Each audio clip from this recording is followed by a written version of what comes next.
The 16th and 17th centuries witnessed the meteoric rise of the Maratha Empire in western India. This period was marked by significant political and social upheaval, as various regional powers vied for dominance in the Indian subcontinent. From the rugged hills and valleys of the Deccan Plateau, a new power emerged, challenging the might of established empires. The Deccan, with its challenging terrain, became the cradle of a resilient and formidable force that would soon make its mark on history. At the heart of this extraordinary saga was Chhatrapati Shivaji Maharaj, a visionary leader whose courage, military acumen, and political astuteness laid the foundation for a Maratha dominion that would shape the destiny of India. His leadership was characterized by innovative military tactics and a deep understanding of the socio-political landscape of his time. Shivaji was born into a time of great upheaval. The socio-political environment of the 17th century was fraught with challenges, as various factions and empires clashed for supremacy.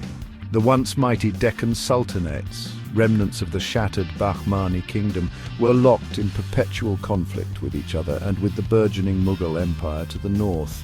This constant state of warfare created a power vacuum that Shivaji would eventually exploit to his advantage. The Mughals, under their ambitious Emperor Akbar, had set their sights on expanding southward, posing a direct threat to the independence of the Deccan. Akbar's vision of a unified India under Mughal rule was a formidable challenge to regional powers.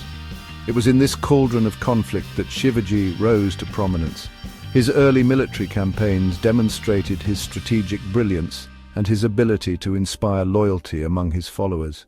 Inspired by the tales of valor of the Hindu epics, the Ramayana and the Mahabharata, he dreamt of a free and independent Hindu kingdom, free from the yoke of both Mughal and Sultanate rule. These epics provided not just inspiration, but also a cultural framework for his vision of Swarajya. Shivaji's vision resonated with the common people, the Kunbis and Marathas, who had long suffered under oppressive regimes. His promise of self-rule and justice struck a chord with those who had been marginalized and exploited. His message was simple yet powerful: Swarajya, or self-rule. This concept of self-governance was revolutionary and provided a unifying goal for the disparate groups within the Maratha region. This clarion call galvanized the Marathas, uniting them under Shivaji's banner. His leadership transformed a fragmented society into a cohesive and formidable force. It was the beginning of a revolution that would forever alter the political landscape of India. The rise of the Maratha Empire under Shivaji Maharaj marked a new chapter in Indian history, one that celebrated resilience, unity, and the enduring spirit of self-determination.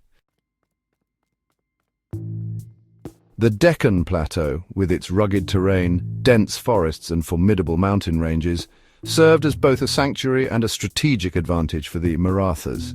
This vast expanse of land, stretching across central and southern India, was a natural fortress that provided the Marathas with a unique edge over their adversaries.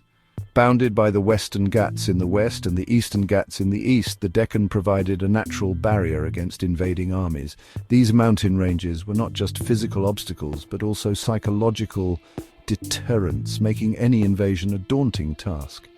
Its dense forests offered ideal cover for guerrilla warfare, a tactic the Marathas would master under Shivaji's leadership.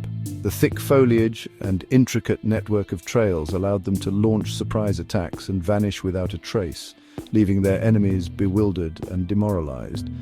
Unlike the fertile plains of North India, the Deccan was not easily conquered or controlled. Its arid landscape and challenging terrain made it a formidable region for any invading force to navigate and sustain their campaigns. Its network of rivers and streams, often swollen during the monsoon season, hindered the movement of large armies. These waterways, while vital for the local populace, posed significant logistical challenges for any military force attempting to traverse the region. The Marathas, intimately familiar with the lay of the land, used this to their advantage, launching surprise attacks and disappearing into the hills before their enemies could react. Their knowledge of the terrain was unparalleled, allowing them to outmaneuver and outsmart much larger and better equipped forces.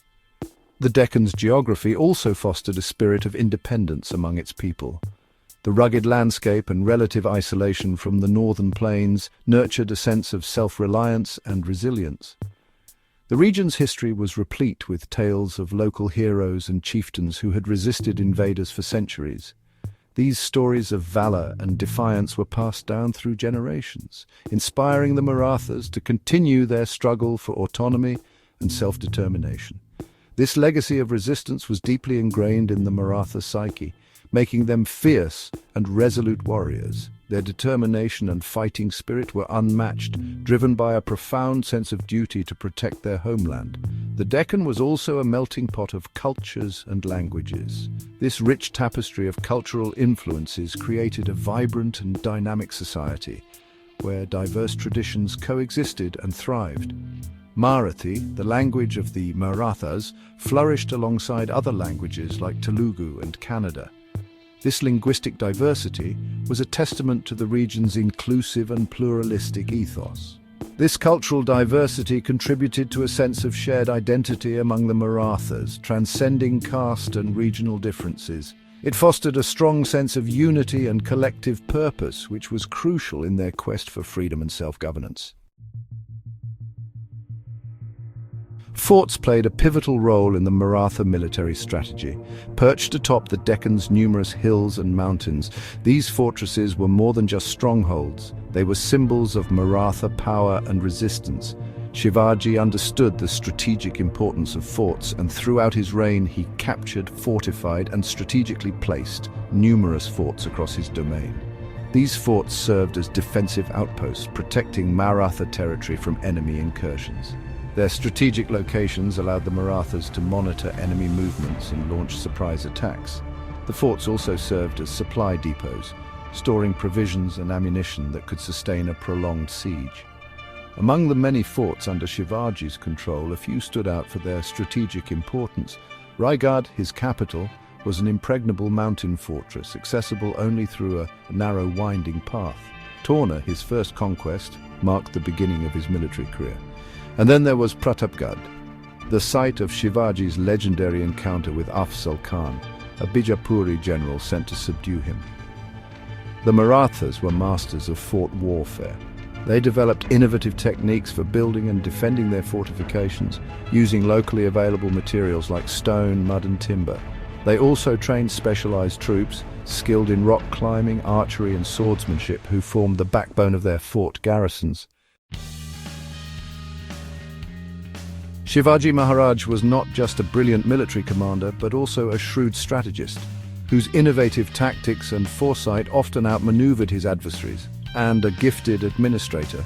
He understood that to challenge the might of the Mughals and the Deccan sultanates, he needed to unite the Maratha clans, often divided by local rivalries.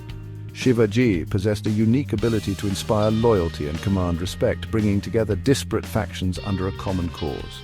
He abolished the outdated feudal system that had fragmented the Marathas for centuries, recognizing that unity was essential for strength. Replacing it with a centralized administration that fostered unity and efficiency, he established a council of ministers, the Ashtapradhan Mandal, with each minister responsible for a specific department. This system ensured that governance was streamlined and effective, like finance, justice, and foreign affairs.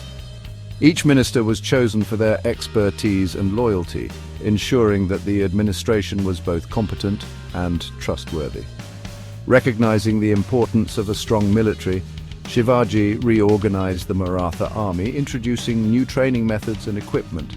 He broke away from the traditional reliance on cavalry, which was ill-suited for the Deccan terrain, and instead focused on building a strong infantry. This shift allowed his forces to be more adaptable and effective in the rugged landscape of the Deccan, and a formidable navy. His soldiers, bound by a strict code of conduct, were renowned for their discipline and bravery. This code not only ensured order within the ranks, but also earned the respect of allies and adversaries alike. Shivaji's vision extended to the seas, where he built a formidable navy to protect his kingdom's coastline and trade routes. His naval forces were instrumental in securing Maratha dominance over the coastal regions. Shivaji also understood the importance of winning the hearts and minds of the people. He implemented policies that were just and equitable regardless of caste or creed. He offered protection to peasants and merchants, ensuring their livelihoods were not disrupted by his military campaigns. His reign saw a revival of Marathi culture and language, further solidifying Maratha identity. By promoting local traditions and arts, he fostered a sense of pride and unity among his people, which was crucial for the stability and growth of his kingdom. Shivaji Maharaj's legacy as a unifier and visionary leader continues to inspire generations, reminding us of the power of unity, strategic foresight, and compassionate governance.